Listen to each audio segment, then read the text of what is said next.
Good morning and welcome to my kitchen. Today's recipe, chocolate cookies.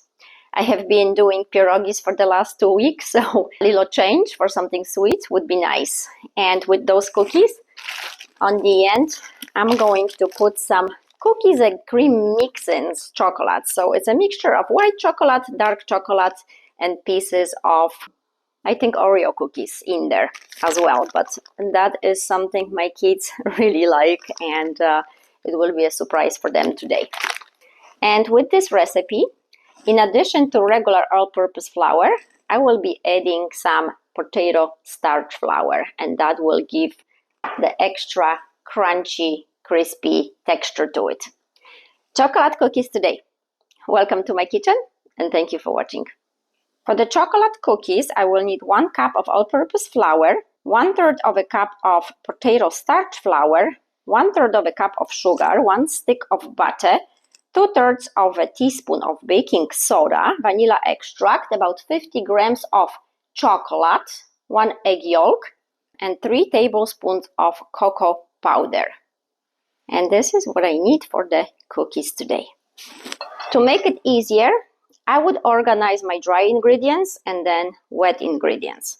So dry ingredients, the flour, and I will put a pinch of salt in my all-purpose flour, put the potato flour in there as well, my cocoa powder, and now 2/3 of a cup of baking soda. Those dry ingredients will go on the end once I have melted chocolate with butter. So first step, melt butter with chocolate on the lowest, the least heat possibly you can have. I don't want any lumps in here from my chocolate, so I need to be mixing it. And once this is melted, I can add my sugar in, the vanilla extract, and my egg yolk.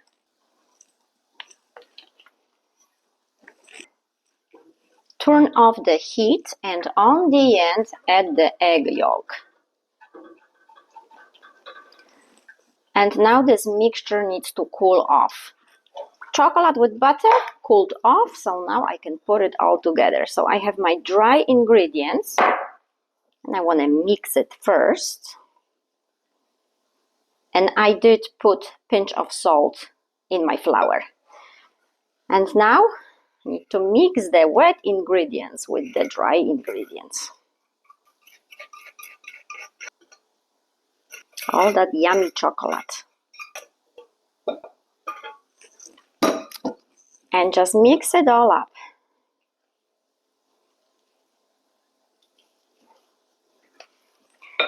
And of course, I cannot forget something I promised my kids. Some white chocolate and dark chocolate with those crunchy cookies in there. And I think about half a cup is all I need. The white chocolate looks really nice once you bite into that cookie.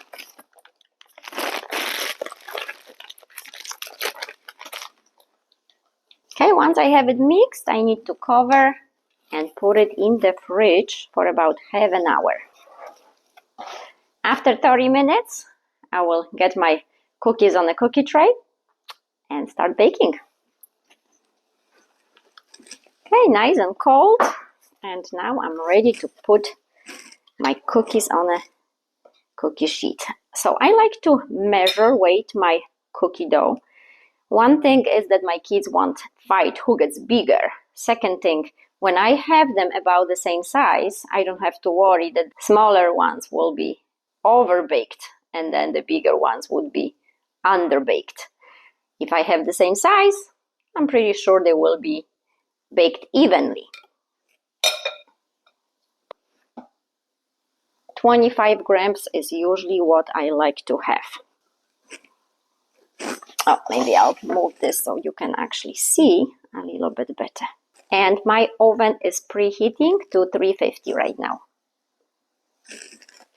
So when you shape your cookie, flatten it just a little bit. You don't want to flatten too much because those cookies have pretty big amount of butter and butter melts in heat. so they will become very flat for you if you flatten them now. So just a bit, not much. Yeah, when my son hears cookies and cream, chocolate in there, woo, he will be very excited. Regular dinner every day, it's a struggle. Desserts, better. But even with desserts, my kids can be very picky. I'm waiting for the day when they start eating more. Cannot wait. Out of this recipe, I have about 19-20 cookies if I keep it at 25 grams. Now it's time to put them in. Oven is preheated, 350, and it will take about 12 to 14 minutes.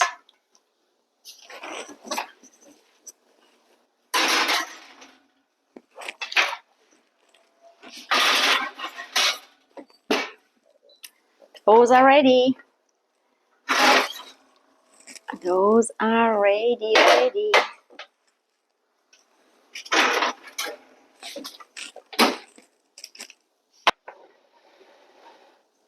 Okay, make sure my oven is off. And again, I have to wait a little bit to open one for you and come closer to show you. When you first take them out of the oven, try not to touch them or move them anywhere. They're very delicate, very crunchy. Just wait 20 minutes or so, and then after they cool off, you can put them in a container or straight into your mouth. Thank you for watching. Smacznego, and until next time.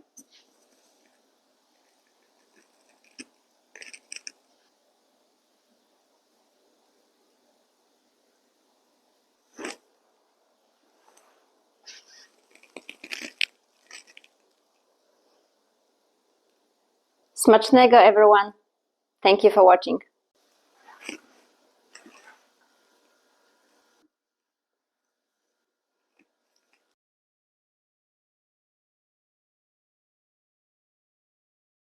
In order for the cookies to keep its shape, I put it in the fridge before I cook them.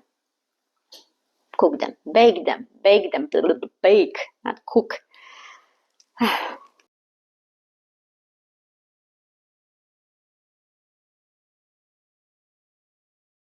I would like to let you know why I am a big fan of using scale instead of the cups. I do put measurements in cups, so it's easier. As you know, I'm from Europe, so everything for me is in grams. And here in United States, any recipes you have is usually in cups. But I want you to pay attention to one thing, so take it as a tip. I learned by mistakes because I've done it before. So I have put together a flour, the same flour, all-purpose flour, into the same measuring cups. Exactly 2 cups in here and exactly 2 cups in here. But I want to measure it using the scale and show you if there is a difference and how much of a difference it can be. So here is the first 2 cups of flour, as you can see, 2 cups. And here is exactly 2 cups. All around, no cheating. And I will turn on, and there's nothing here. My scale, so it's set to 0. Maybe I should show you. So it's set to 0. If you can see. Okay, and I will put the first 2 cups in. And it says it is 248 grams. So now I will take this into a different cup, and it's empty. Put it back. It comes back to 0. And now the other 2 cups. All of it. And this one is 314. So now you can see that 2 cups are not created equal, right? They do not measure on a scale the same. So why is that? Well, it's all about handling the flour. If we are gentle with it, the flour is fluffy, it's light, and then 2 cups, nice fluffy flour. If you handle the flour, shake it, kind of bang it, on the surface somewhere. It loses its volume because it becomes dense. So you keep adding to have exactly 2 cups, right? Well, but it's much more heavier. It's much more flour that you need.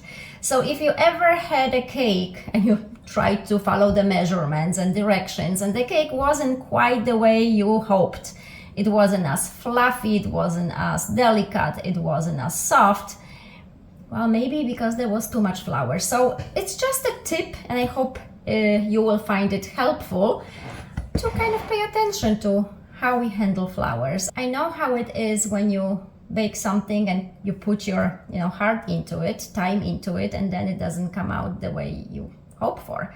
And it's frustrating. So I hope this helps. Thank you for watching.